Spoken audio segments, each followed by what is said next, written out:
নমস্কার বন্ধুরা, কাজের মালা চ্যানেলে আপনাদের স্বাগত। ভগবান শ্রীকৃষ্ণ বলেছেন যে কোনো ব্যক্তি শ্রীমদ্ ভগবদ্ গীতার এই পাঠগুলোকে ধ্যানপূর্বক চিন্তন করবে এবং এর গুরুত্ব বুঝতে পারবে, সে তার জীবনের কঠিন সময়েও রাস্তা অবশ্যই খুঁজে পাবে। ভগবান শ্রীকৃষ্ণের জীবন ম্যানেজমেন্টের একটি প্রয়োগশালার মতো। কুরুক্ষেত্রে দুই সেনাদের মাঝখানে দাঁড়িয়ে প্রবল উত্তেজনার সময় তিনি অর্জুনকে যে জ্ঞান দিয়েছিলেন তা পৃথিবীর শ্রেষ্ঠ জ্ঞান। দুই দিকের সেনাদের মধ্যে যুদ্ধক্ষেত্রে গীতার জন্ম হয়েছে। জীবনের শ্রেষ্ঠতম বিচার শুধুমাত্র প্রচণ্ড চাপ এবং চাপের মধ্যেই বেরিয়ে আসে। আপনি যদি আপনার মনকে শান্ত রাখতে এবং আপনার মনকে স্থির রাখার চেষ্টা করেন, তবে আপনি সবচেয়ে খারাপ পরিস্থিতিতেও নিজের জন্য খুব ভালো কিছু খুঁজে পেতে সক্ষম হবেন। ভগবান শ্রীকৃষ্ণ আমাদের এই শিক্ষা দেন। ভগবান শ্রীকৃষ্ণের জীবন এই সমস্ত কথায় পরিপূর্ণ। ভগবান শ্রীকৃষ্ণের জীবন মাইথোলজির একটি অংশ হতে পারে এবং এমন একটি জ্ঞানও হতে পারে যা আপনার সমগ্র জীবনকে পরিবর্তন করতে পারে।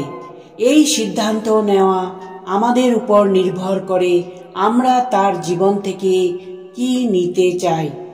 ভগবান শ্রীকৃষ্ণ গল্পে পড়া বা শোনার মতো চরিত্র নয়। তিনি এমন একজন দেবতা যাকে চরিত্র ও আচরণে চিত্রিত করা যায়। ভগবান শ্রীকৃষ্ণের অনুসারে আমাদের সব সময় ভালো কাজ করা উচিত এবং অযথা কাজে আমাদের সময় নষ্ট করা উচিত নয় এবং আমাদের কাউকে ভয় করা উচিত নয়।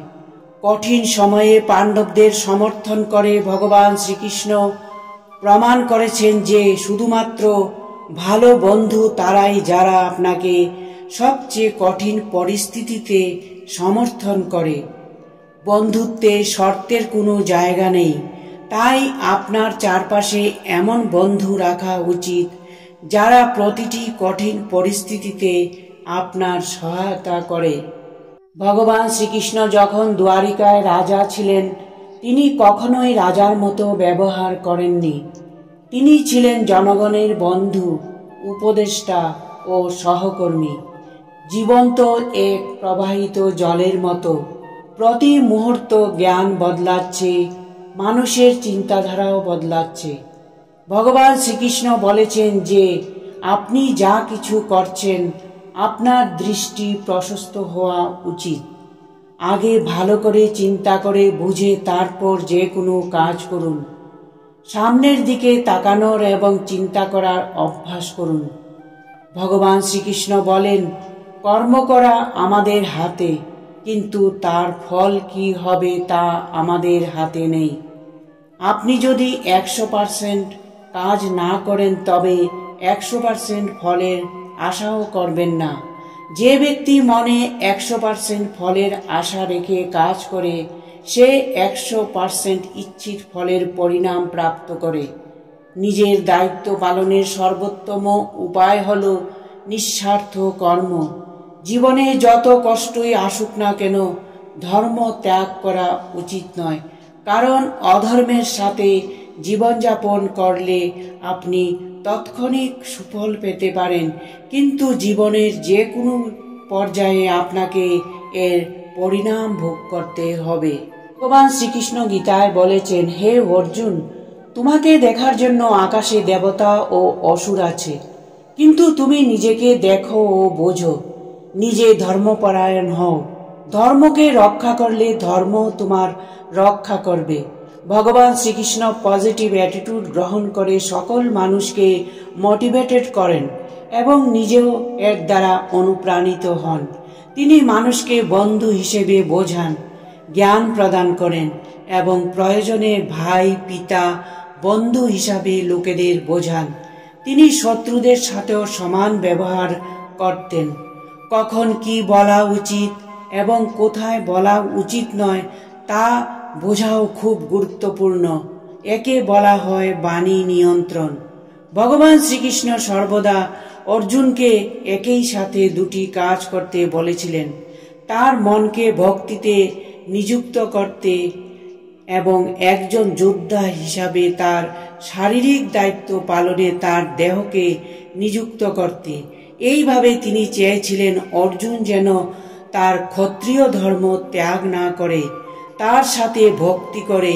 এই হলো কর্মযুগের নীতি। এখানে ভগবান কৃষ্ণ আরও নিশ্চিত করেন যে অর্জুন তার সমস্ত ভৌতিক ধর্মকে ছেড়ে দিলেও পাপ করবে না।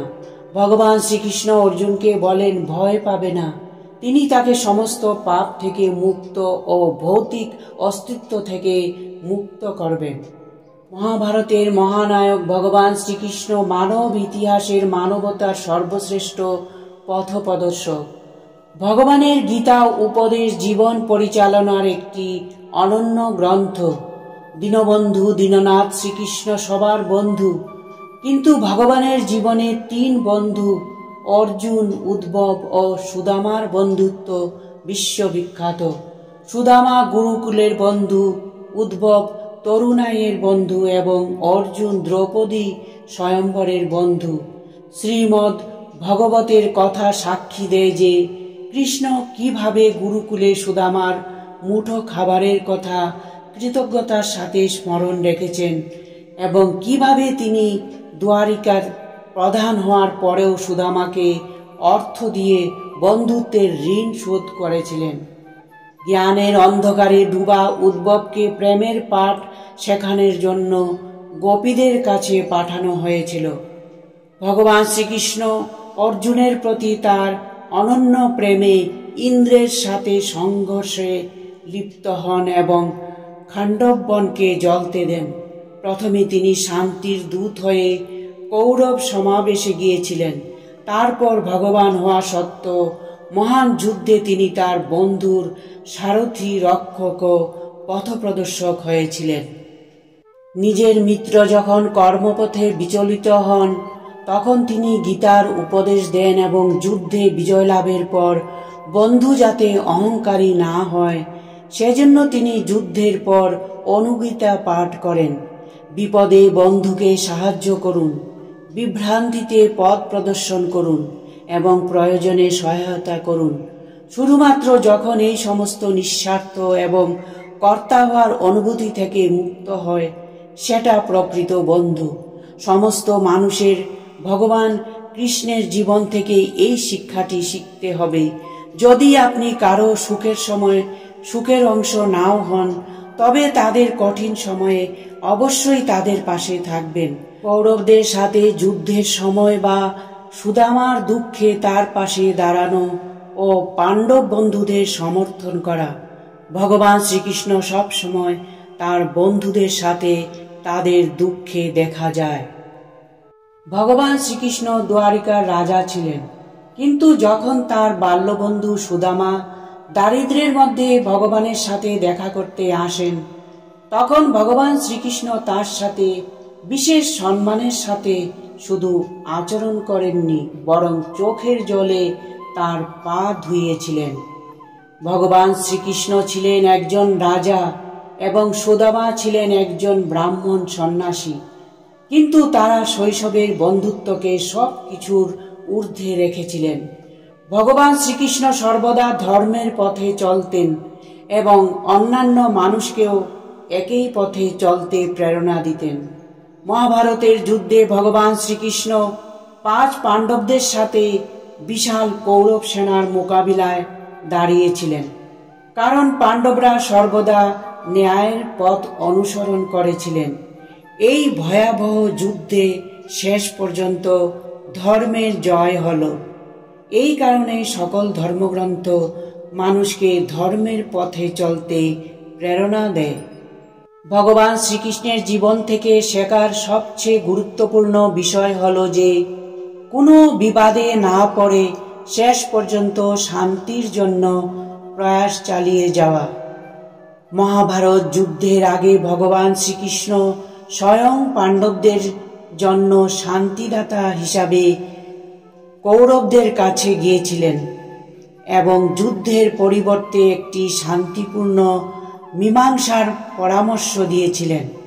তবে অধর্মকর্তার পথ অনুসরণকারী কৌরবরা এই প্রস্তাব স্বীকার করেনি, যার ফলে কৌরবদের বিনাশ ঘটে।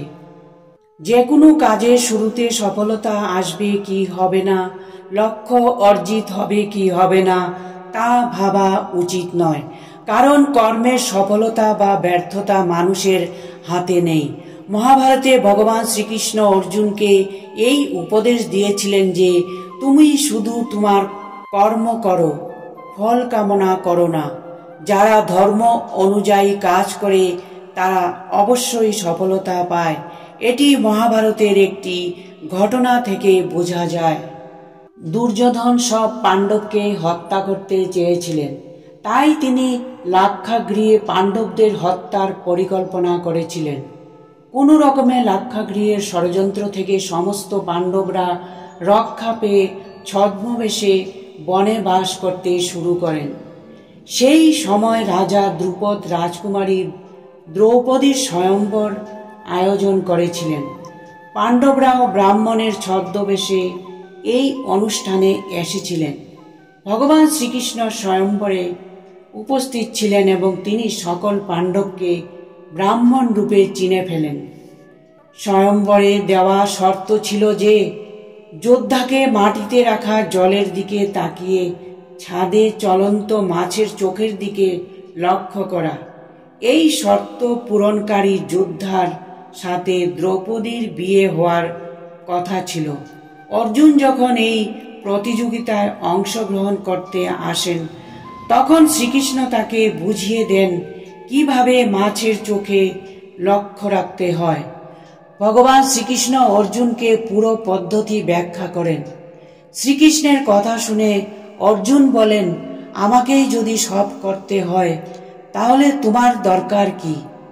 তখন ভগবান শ্রীকৃষ্ণ বলেন, তুমি শুধু তাই করো যা তোমার নিয়ন্ত্রণে, এবং যা তোমার নিয়ন্ত্রণে নেই আমি সেটা করব। অর্থাৎ আমি চলমান জলকে স্থির করব, যাতে লক্ষ্য করতে তোমার কষ্ট না হয়। তুমি শুধু ভালো এবং ভালো করার চেষ্টা করো। অর্জুন শ্রীকৃষ্ণের কথা শুনে যথাসাধ্য চেষ্টা করে মাছের মধ্যে লক্ষ্য স্থির করেন। এই ঘটনার শিক্ষা হলো আমাদের যথাসাধ্য চেষ্টা করা উচিত। কাজ করার সময় একজনের ফলাফল কামনা করা উচিত নয়। ফলাফল আমাদের অনুকূল না হলে হতাশার মুখে পড়তে হয়। আপনি যদি আপনার কাজ সততার সাথে করেন তবে আপনি অবশ্যই সফলতা পাবেন। নমস্কার।